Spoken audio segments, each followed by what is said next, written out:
Kwaziwai muri yeZimbabwe, zita ndinonzi Mai D.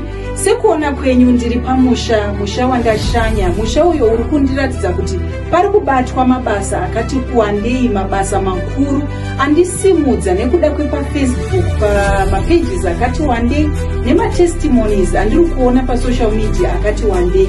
Andasimuka ndikati aiwa, regai ndimbonokurukura navo ndiri mumatare avo ndimboziva kuti ndiva nani, vari kumboita nezvei, vari kumbobata mabasa api, vavari kubatsira vacho ndevapi. Ndosaka mandiona ndasvika panzvimbo ino muri yeZimbabwe. Aiwa, regai tikurukure navo tinzwe kuti ndiva nani. Tiri kungovaona mazita avo achipopa apo pamasocial media. Regai tinzwe kuti ndiani. Sekuru makadini? Wakadi yako mzukuru wangu. Ndinofara makadizve. Sekuru makadini? Moni mzukuru uri bwanji? Ndiri bwanji sekuru. Sezva ndambotaura muri yeZimbabwe, ndasvikawo pano ndine urombo, ndasvika ndisina kutaura kuti ndiri kuuya, but nekuda kwezvisundwa, nekuda kwekuona mabasa amuri kuita kune vamwe vanhu, ndati aiwa, rega ndinozvinzwira ndega, ndimbopinda nemi mudare. Ndinoziva kuti mamibvunzo yandinayo muri yeZimbabwe ino mubvunzo yakadaro. Ndingada kuziva kuti munombonzi ani sekuru, ende mabasa enyu akambomira sei? Zvakanaka muzukuru wangu, wabvunza zvakanaka. Zita rangu ndinonzi Sekuru Neureka.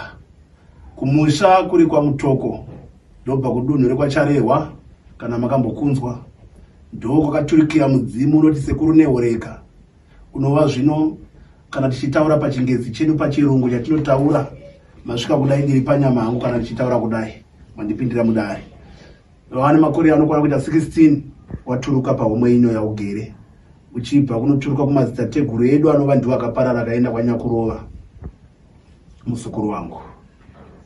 Ndatenda hangu muri yeZimbabwe munenge mazvinzwira, mavanzwa zita ravo sekuru nepavakatanga kushanda nekubata mabasa avo. Aiwa, regai tinzwe sekuru vari padivi vazviintroduce kuti muri yeZimbabwe vazive kuti ndiani watiinaye. Mbare, wari kubvunza kuti wari kuda kuti wadziwe vazukuru, zvino wari kuda dzita. Zina rangu ine nichitiwa Phiri Juwako Phiri. Nichokera ku Malawi, kumene kuja ndiko kwanachokera, kumene kuja ku Malawi. Nichokera ku Mwanza. So pamenepo nabwera kumene kuno na savira wanga Nooreka. Ine kumwe kwanga ndabulayiwa ndi ku Malawi. Ndipo kwanachokera imeyo. Aiwa, ndatenda hangu. Tichange tine muturikiri anenge achitibatsira panhau iyi kuti tinzwisisane nasekuru vedu vatinawo, nekuti havazi vemuZimbabwe, ndevekuMalawi, vanofambidzana nasawira wavo pamabasa. So muturikiri achatibatsira. Tibatsireiwo kuturikira zvataura. Zvakanaka, sekuru wari kuti vanonzi Juwao Phiri, mumusha kwavo kuMalawi. Zvino wauya muno nenhau yekuti wagobatsirana matare naSekuru Neureka. Aiwa, ndatenda hangu muri yeZimbabwe munenge mazvinzwira. Tina